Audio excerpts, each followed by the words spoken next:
Let me introduce Eric Coppens. He is coming to us from Brussels, Belgium, and he has an education in both civil and industrial chemical engineering. He started his professional career in 2009 in a concrete research laboratory in the construction sector. Eric soon switched careers towards the nuclear sector and became a research engineer at the Belgian Nuclear Waste Agency. It was there, through a collaboration with a nuclear research facility in France, that he was introduced to design of experiments. Since 2020, Eric has been domain responsible for both the Belgian Nuclear Waste Management Organization and the Belgian Nuclear Research Center. So this is a complex role which he tries to coordinate research projects to explore synergies between these two organizations, and while doing so, reduce that double spending on their research budgets. His career has been in an R&D environment, and he has found that design of experiments has been an important tool in helping to address all the research challenges in a professional way. So with that, I would like to thank Eric for being here and welcome him, and you can take it away, Eric. Thank you, Shari. I'm gonna cut off my video to save some bandwidth. And I've got here with me a case study on a project in which we used quite some DoE in the field of nuclear waste management. More precisely, it is on sorption of plutonium, but I will come back on these things later. While preparing this presentation, I asked my colleagues how they see DoE, because I believe I was the first applying DoE at my company, and I wanted to get some feedback from them how they perceived this work or these projects in which we used DoE. And some response that came out was that it helps to steer research projects. It keeps you focusing on the end goal, and it aids a lot in decision making. Next to, of course, the classical one, that it is a tool that allows you to gain a maximum of information with a minimum amount of trials.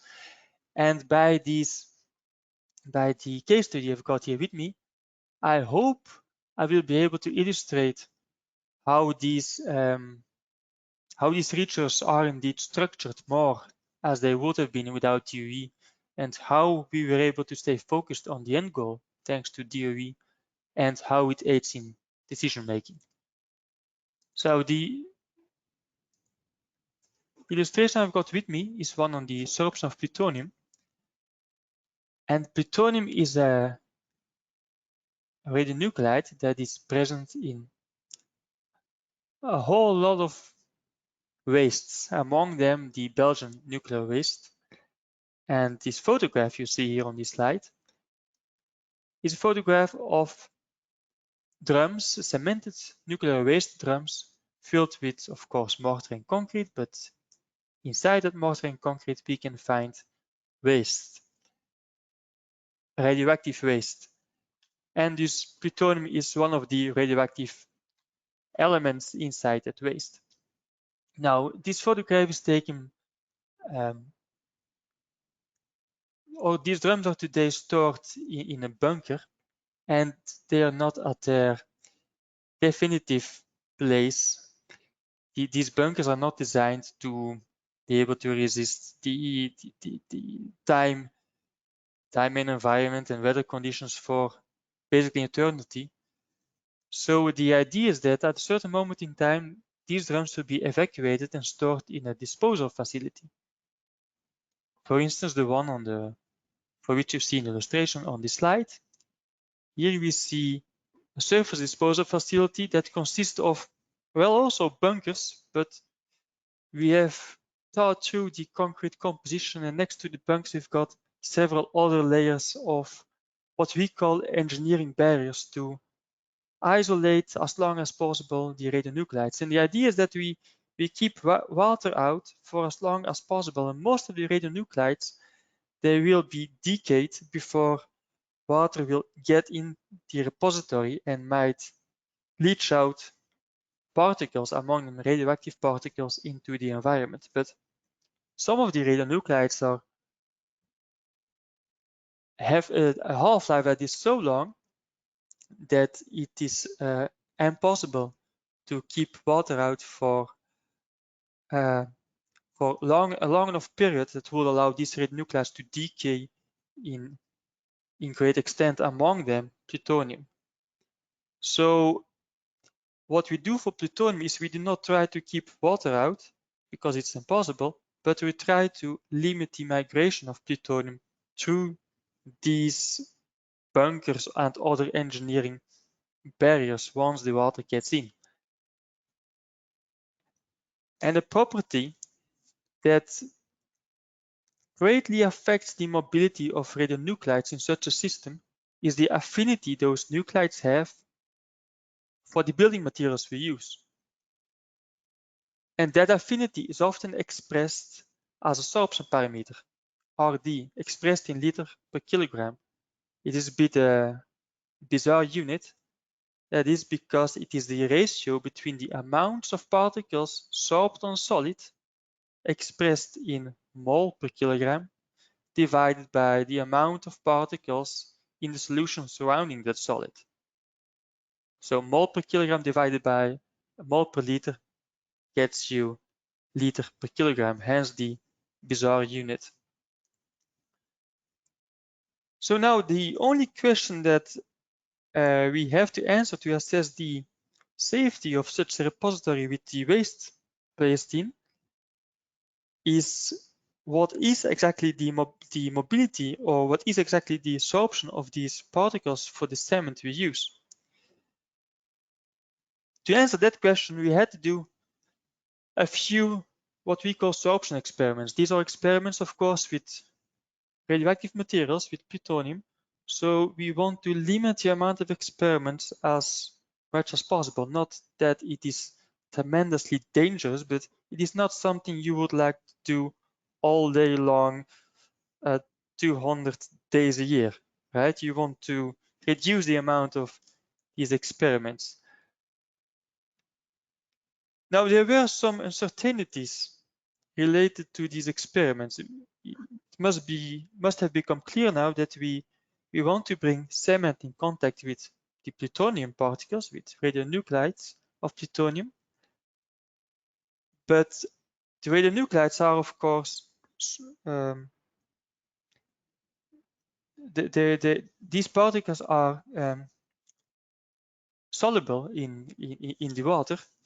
So we need to bring also water in contact with the cement and the plutonium. So the questions that we have to answer now is, what is the ratio of water to solid that we should use in the experiments? How much plutonium should we use in the experiments? And how long should we wait before we can assume that equilibrium has settled in and we can start to measure the plutonium sorption, or the amount of plutonium that is still in the water present after the sorption? And further, the water we will be using, what kind of water should that be? Should it be demineralized water, or should we add some salts to it, some potassium, calcium, etc. Now, from a physical point of view, you would like to use a water that is equal to the water that is in equilibrium with the cement.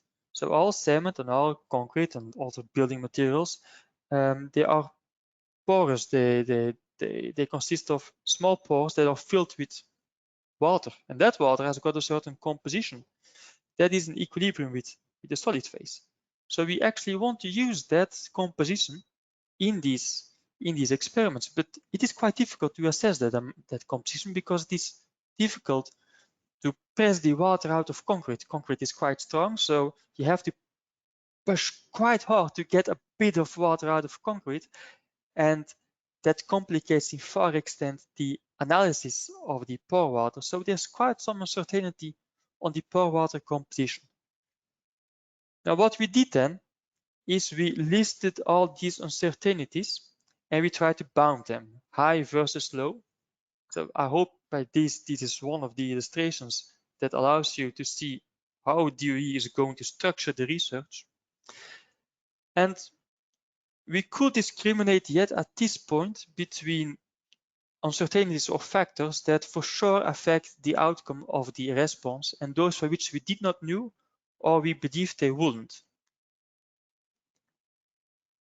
We did that based on literature, and for the ones that based on literature we knew that it would affect the outcome, there's no need to investigate that anymore. There's no need to investigate whether yes or no it will affect the outcome, because the answer is already yes. And if we would be mistaken, then it would not be a giant,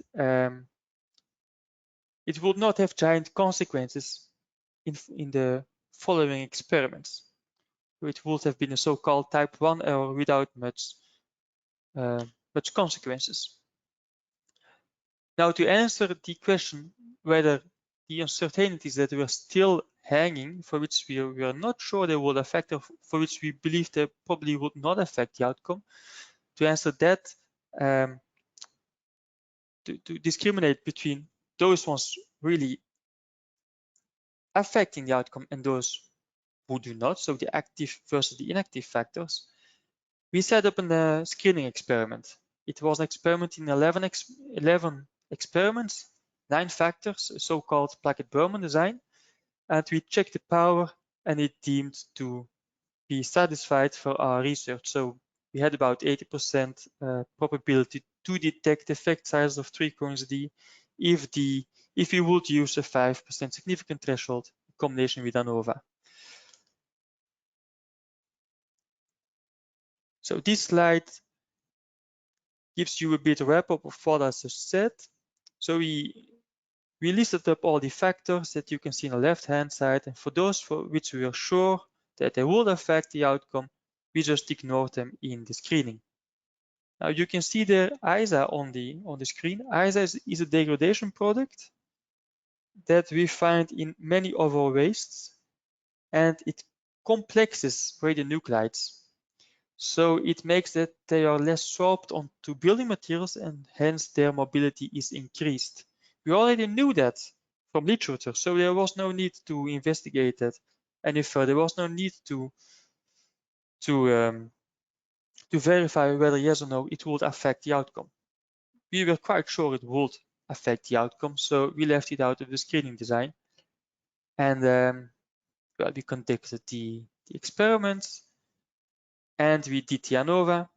And it turns out that for all those for which we were unsure, only calcium seems to be active. Does not mean that the other ones do not influence the outcome at all, but calcium, the effect of calcium is statistically significant, meaning that we have statistical evidence that it does affect the outcome, and the outcome is thus very probable, or the effect is very probable, important. Now this was quite unexpected. If you wouldn't have done this kind of experiments, we would never been able to see this, because we would not have known. We should have looked for the effect of calcium. It was very unexpected result. Now here again you can see that calcium was the only one with a p-value below 5%. 5% was agreed upon previously, so it was a very easy decision where to look for or what to do in the next steps. In the next steps, we will be focusing on calcium and ISA. Now, we went back to literature research, and there we saw that, as I indicated previously, ISA or ISA has an effect on the absorption of plutonium on cementitious barriers, like concrete. And typically, we see in function of the ISA concentration and our D value, the log R D value, absorption value, as given in this graph over here. If we add more and more ISA, nothing really happens until a certain threshold, and then suddenly the absorption starts to decrease rapidly. Now we could ask ourselves 2 questions. What is the absorption in function of the ISA concentration and also calcium concentration? Or what is the threshold for which we suddenly see a strong decrease of the sorption value. Now, both of these research questions, they probably ask for another design. So to come up with a good design to answer these research questions, we had to have consensus on the research question first. So here, an example of how DOE helped us stay focused on the end goal. On research question 1, it was actually. Because of cours de route, while doing these experiments, it is quite often then that you observe interesting things, and as a scientist and researcher, you probably want to dwell into those interesting things, and there's nothing wrong with that, but you might lose out of sight the end goal of your research. And thanks to DOE, a bit thanks to DOE, I believe, and apparently also my colleagues believe, that we stay more focused on the end goal. Now, what we did then is we did now surface response measurement in 2 factors, calcium concentration and ISA concentration, and we applied a very classical central composite design, as you can find in StatEast 360. You can see the print screen here on the slide, but probably in most, if not all, of the softwares for design of experiments. Now, this is a design in 17 experiments. And the thing that changed a bit is that next to plutonium sorption, we also measure now the calcium concentration in the water after equilibrium. Seeing that calcium was active, that we are varying calcium in our experiments, we felt it could be useful to measure calcium concentration as a response too. So let's do the experiments and check out the ANOVA for the plutonium sorption. Now what we see is a very nice ANOVA result. We've got a significant model and no lack of fit, non-significant. Very nice, with very nice fit statistics. R squares basically won all of them, adjusted and predicted.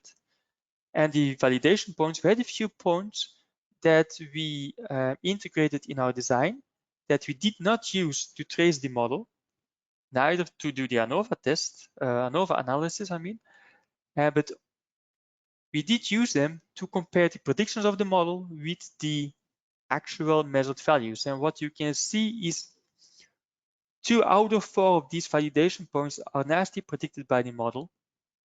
One of them is a bit off, and the other one is more off. And this means that the model is probably close to reality, but it might be an underestimation at high RD values. And we often see those high RD values at the low ISA concentration. So that's something maybe to keep in mind when we come back to this model later on. Now, this is an illustration of the predictions of the model, the mean prediction of the model in function of the ISA concentration and the calcium concentration. And interesting to note is in the right-hand graph, the 3D graph, that the effect of calcium is basically non-existing for a high ISA concentration. You see there the line is basically horizontal. But for a low ISI concentration, the effect of calcium is more pronounced, meaning there is an interaction between calcium and ISA. And these are the sort of effects we would for sure have overlooked at if we wouldn't have applied DOE for this project. Now we've got the RD, or a model that predicts quite closely the RD in function of ISA and calcium, but we were basically more interested in the amount in how RD changes in function of ISA, not really in function of calcium, because calcium is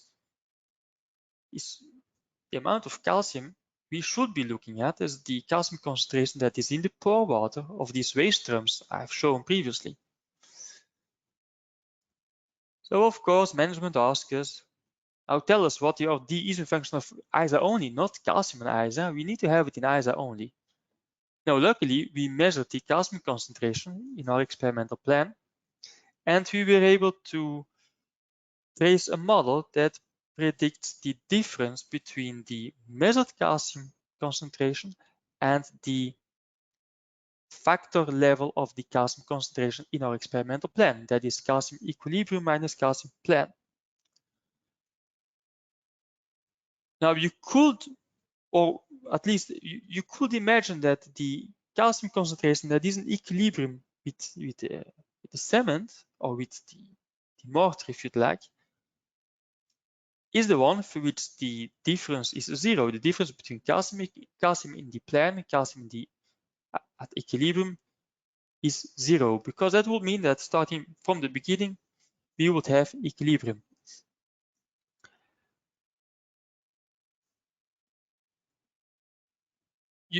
With this model, and please also observe that also here we had these validation points and they are nicely predicted by the model. So again, a model that's probably very close to reality, but you would probably be tempted to just use the intercept between the model, the mean of the model, and the response equal to zero.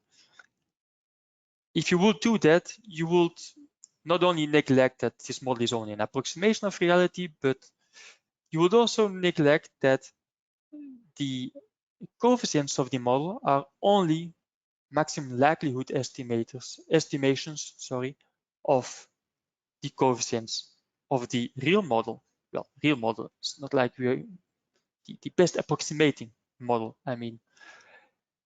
And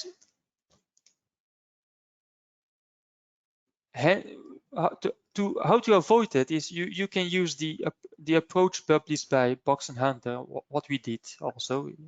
They published them in the approach in 1954, and the reference is given here under.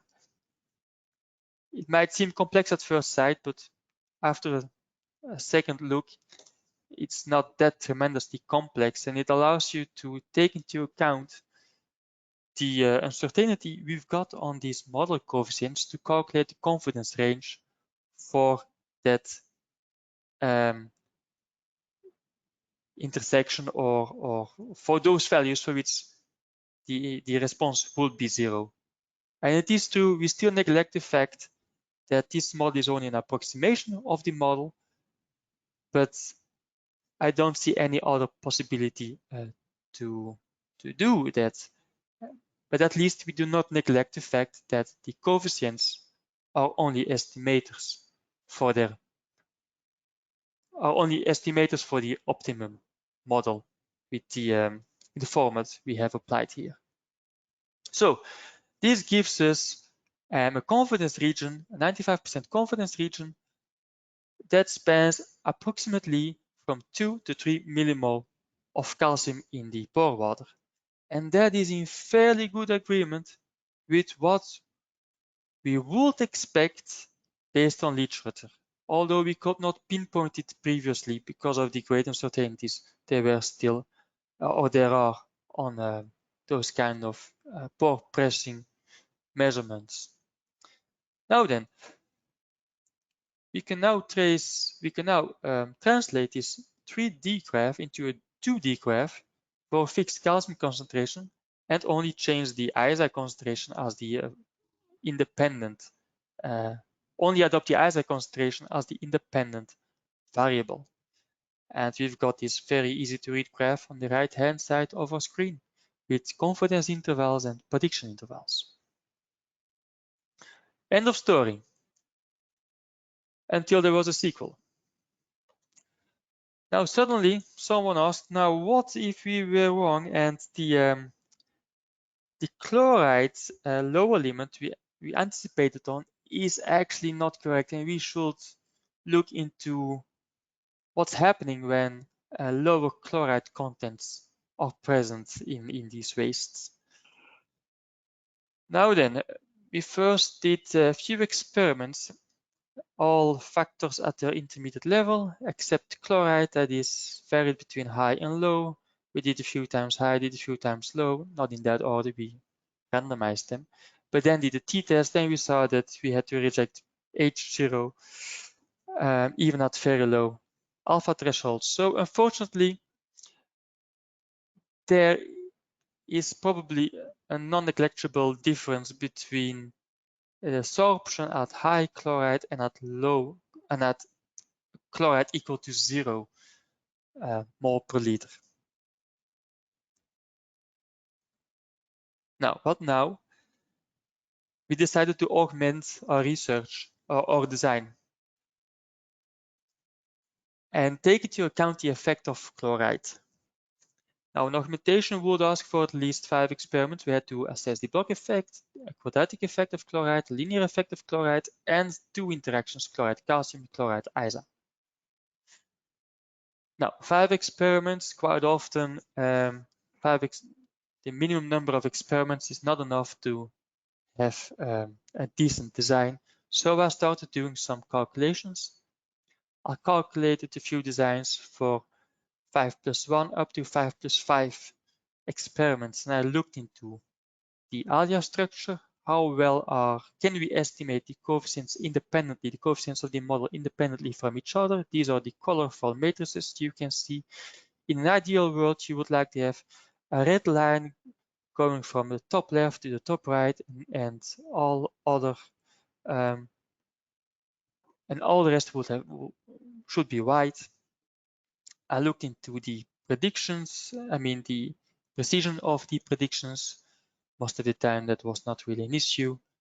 And also checked the leverage of the runs. Leverage is the amount, the leverage is a property or a number that tells you how much information is used when is used to predict a certain run stemming from that same run.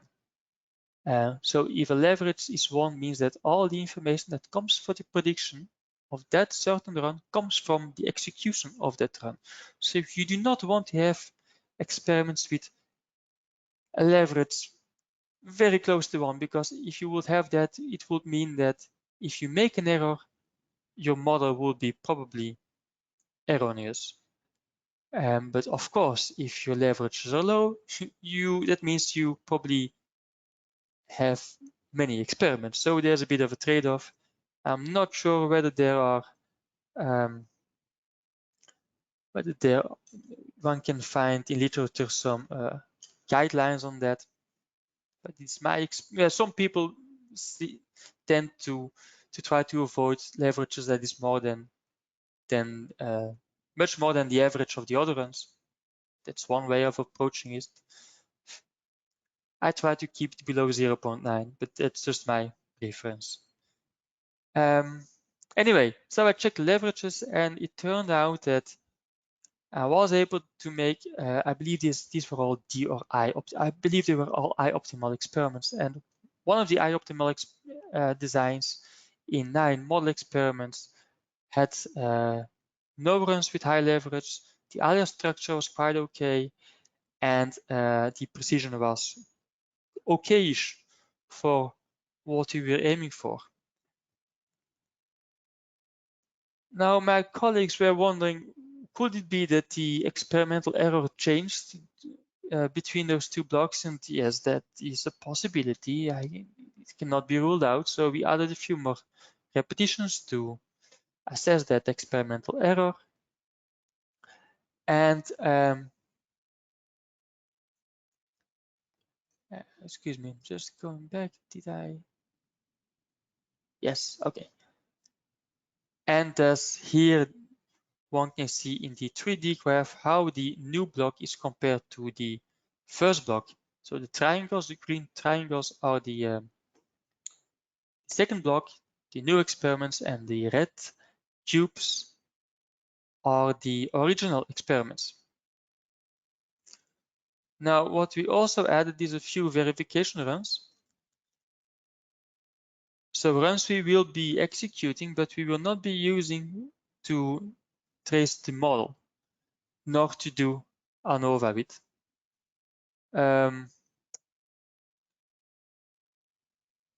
Normally, or quite often, if you choose to use verification runs, of course you change the factor levels of those factors that are active, those factors that are varied in the surface response measurement.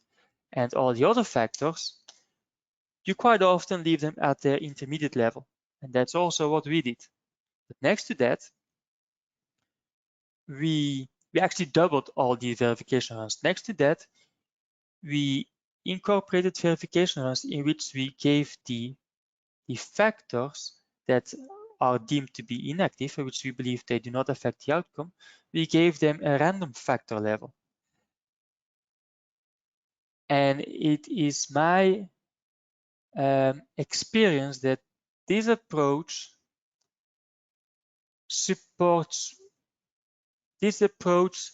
helps you a lot in defending the outcome of your model. It is a very strong, if the predictions are quite nicely corresponding with what you observed, this is a very strong argument to adopt the model as useful.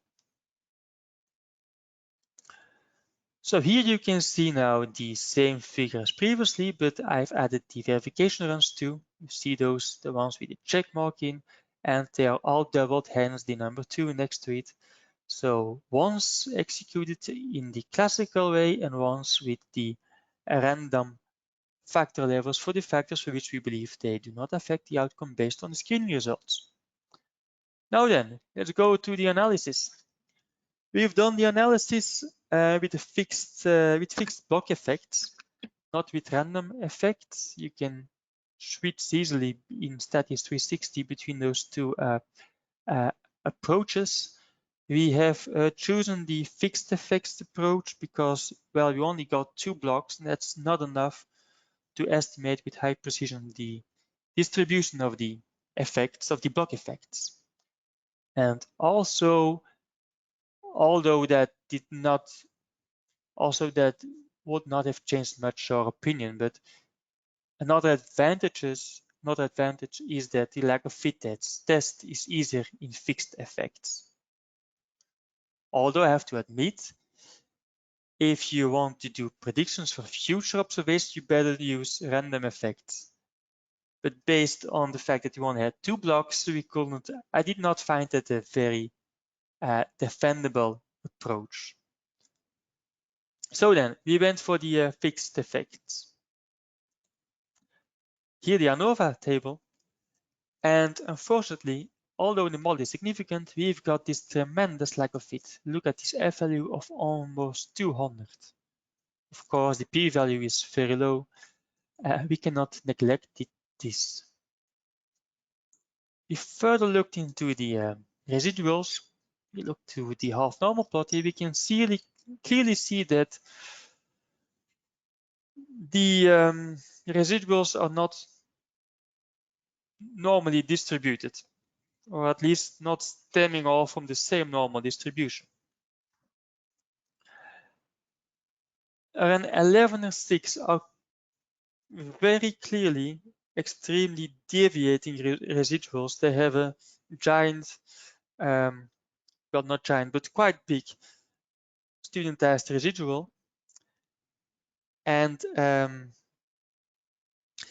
it also came to our understanding from the experimentalists that they had great difficulties in measuring the RD values or the absorption properties for those runs with low plutonium concentration after equilibrium. These are the runs with high RD values. These are the runs for which the affinity between plutonium and the cement are high. And that was especially true in block 1, because block 1, it turned out that between block 1 and block 2, the machine to measure the amount of plutonium changed, and the old one was a bit less precise as the new one.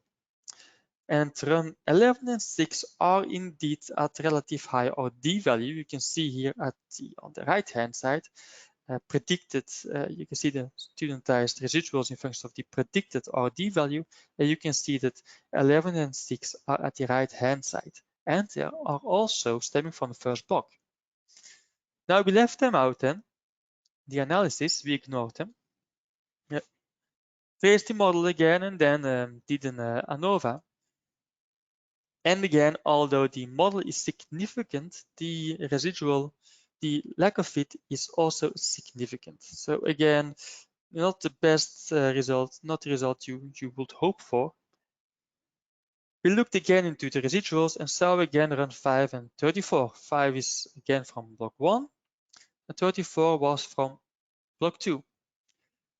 Now they got quite a small decook value, meaning that they do not have a tremendous effect on the coefficients of the model, but they of course have an effect on the error distribution, which is also part of the model.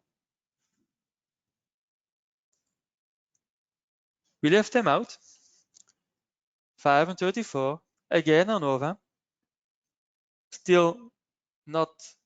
still significant, although look at, I just go back one more slide. Look here, the F value has, for the lack of fit, is now 50, where it came from almost 200. And now by leaving out 5 and 34, we've got an F value of approximately 4. That starts to get better, but we're not quite there yet, but it is better now. Now looking into the residuals, there was not really a clear run that is standing out of the crowd. Unless we simplify the model a bit, you can see that d-square is not adding a lot of information. So we left out d-square and then looked into the residuals. And then we saw that there was this one point, that is the extreme right half normal plot in the corner there. One point that is a bit standing out of the crowd. And although it has got a small d-cook value, so it probably would not affect the model parameters, but it affects the error distribution. So we left it out again. And then you've got to believe me, I have not the ANOVA, but I will show you some other interesting results in my next slide. The ANOVA now would give us, if we would leave out the 9, the ANOVA would bring us with lack of fit with a p-value of almost 30%. So that is quite okayish, very okayish. If we leave out these runs, the lack of fit is non-significant. But of course, we had to leave out quite a lot of runs. Now, if you look into what we've done, and I've got here in this table, I've mentioned in this table all the model coefficients in function of the amount of data we used. So the second column is the a priori model, all the interactions and quadratic effects with all the data.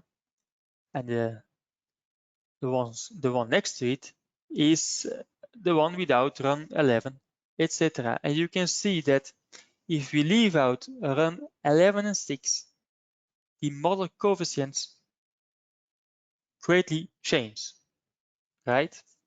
That was expected because that's what the Cook distance tells you. It was above 1, so you would expect a great change of these model coefficients. If we leave out run 5, most of them are not affected by leaving out run 5, except for the interaction A to AC, which is affected by leaving out run 5.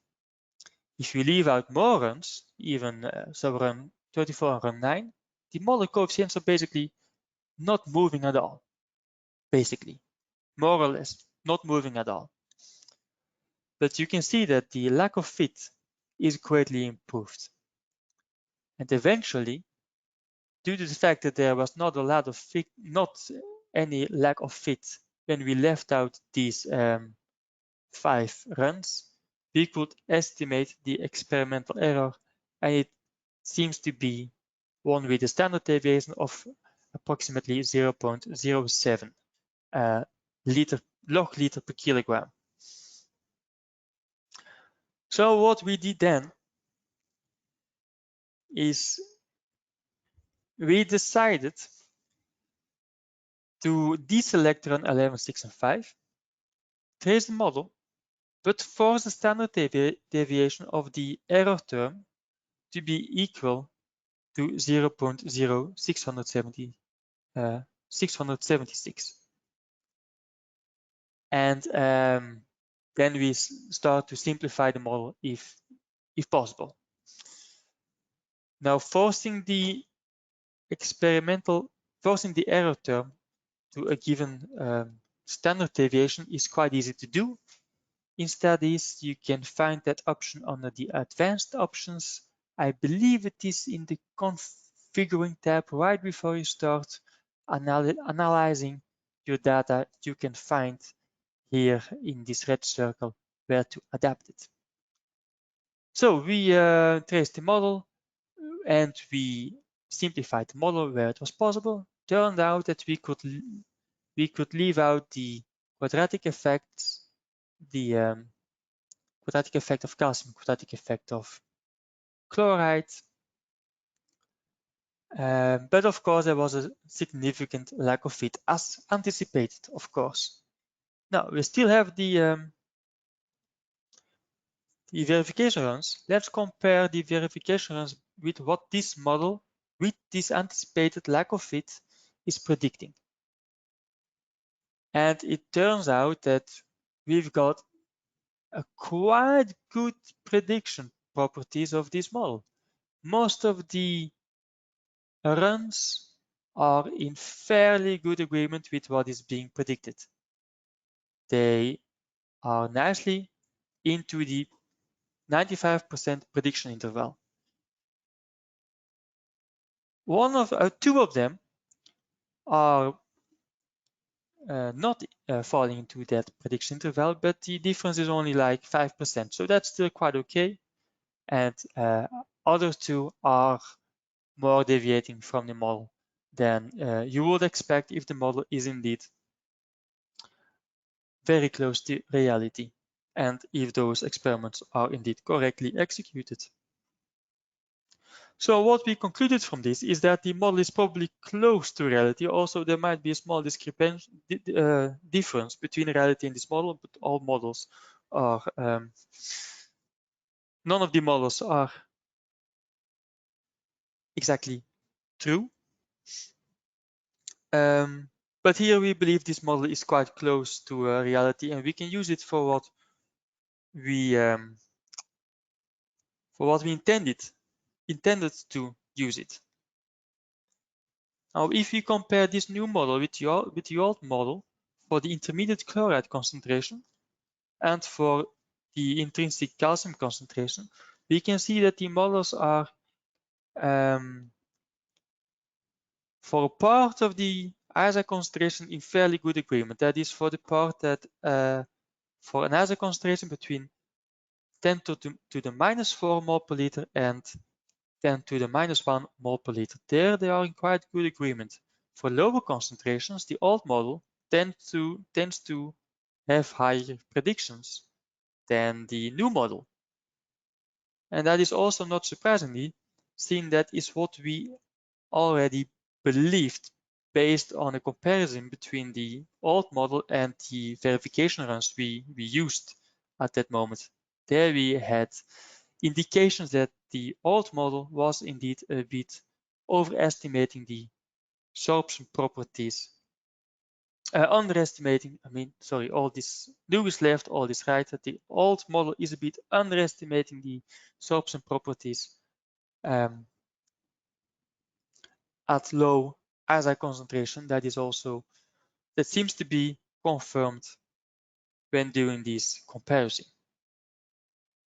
Now, what we learned from this is seeing that it seems quite difficult to measure the RD values at a low ISA concentration. We better steer away from these low RD values if we don't really need to have these RD values at that low ISA concentration. So we better switch our window or narrow our window a bit from 10 to the minus 4 to 10 to the minus 1 mole per liter if the research question or the application is not believed to be in a window between 10 to the minus 5 and 10 to the minus 4 mole per liter ISA. And we do not believe that. It's not the most important region. Let us say it that way. Let us say it that way. It is not the most important region of our research. Now then, a follow-up question we had is what is the lowest possible RD in the confidence region for calcium, given that it is a function of chloride and ISA? And these kind of questions are kind of easy to answer by Statis 360, but also by other software that's designed for experimental design. Here you can see a screenshot of how you do that with SE360, and we could inform management that it is probably around 3 log liter kilogram, so meaning around 1000 liter per kilogram, with a lower level of the prediction interval at 2.8 log liter per kilogram, assuming no block effect. That is, of course, due to the fact that we analyzed it with fixed block effects. We had to assume a certain block effect. And where can we find that? Well, that is near the lower end of chloride and near an intermediate level for ISA.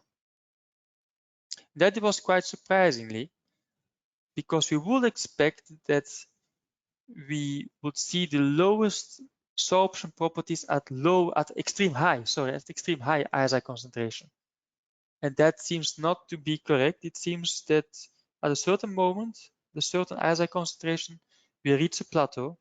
And that is also a kind of result we will probably not have seen if you would not have used DoE. So I come to my conclusions. I hope that by these illustrations, I demonstrated that in this project, with many uncertainties, we were nevertheless able to quantify the amount, the desorption properties of plutonium on cement with, let us say, a limited number of tests. And the unexpected influencing factors we encountered, and also interactions we detected, we could cope with them.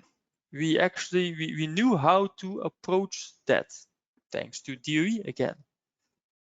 And although DoE asks for a lot of prior reflections, you have to really think through your research question, really think through your design, that is true. But it is nevertheless a flexible thing. Even in an existing research like here, you can steer your DoE to address new insights or new questions, just like we did in these illustrations. This was my last slide, so if there are any questions, I'm happy to take them. Thank you, Eric. That was a fascinating presentation. I especially enjoyed your demonstration of the use of the verification points. I think that's a little feature that people aren't very aware that you can do that you can actually include points in the experiment that are not used when you build the analysis, but then are used to kind of confirm or validate the analysis. So that was one little trick that I think we got out of your presentation. And then the other thing I really enjoyed was seeing how you sorted through that series of potential outliers, and sifting through 5 or 6 different models. And I loved the comparison that you had of all of them, and to kind of figure out what makes the most sense for you, especially from a subject matter knowledge standpoint. Thank you. So audience, anybody listening, I'm looking to see if there's any comments or questions that you have. I don't have anything out there right now. Yeah, if you have Okay. something, please type it into the question panel.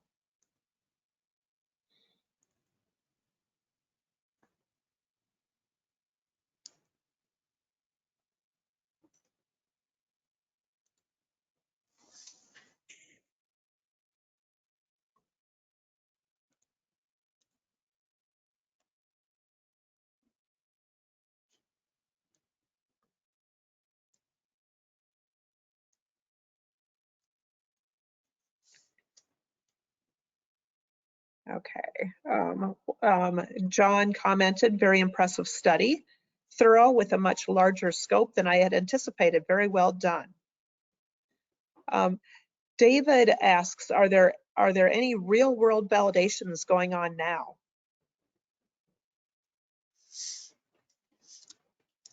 Real world in what sense? Let me see if I can unmute David and see if he wants to comment on that. Okay, so David, you can unmute yourself and then comment if you'd like. Oh, hi. Very good presentation. I enjoyed it thoroughly. I was wondering, though, and I've had to extrapolate from lab results into the real world. So you have your models and you've done your experiments, and you have these drums sitting in a warehouse someplace. Now, have they been put into storage in the real world situation and just checking going on? And maybe it'll take so long to check your model, no one will be around. I don't know. So that was kind of my question. Thank you, David. Yes, but no. So it's indeed impossible to be there in thousands or 100,000 of years to verify whether these assumptions we made are correct. But these results are used in a quite conservative way, quite conservative approach. What we try to do is we try to argue the repository is safe by postulating an evolution of the repository that is quite unexpected, that would probably result in a higher impact than what reality would be. For instance, if we can argue that barriers will stay intact for 500 years in one of the scenarios we consider, we would let them get breached in like 300 years, sooner than what you would expect. And these values that come out of studies like this one, and we are not the only one studying this one. Other similar agencies are studying also these kind of properties, and we are comparing with similar agencies whether or no we come to comparable results. But these kind of results are used in a similar fashion. So these are the results you would expect, and thus we will postulate, we will position ourselves in a situation we do not expect to argue that it is still safe, even though certain barriers are maybe bypassed, or more than one barrier is bypassed, even though you would not expect that. So no, it is not like we will be there in like thousands of years to measure that, but it is confronted with other research and it is used in a very conservative way. But thank you, Eric. Appreciate your time today. Thank you. Goodbye.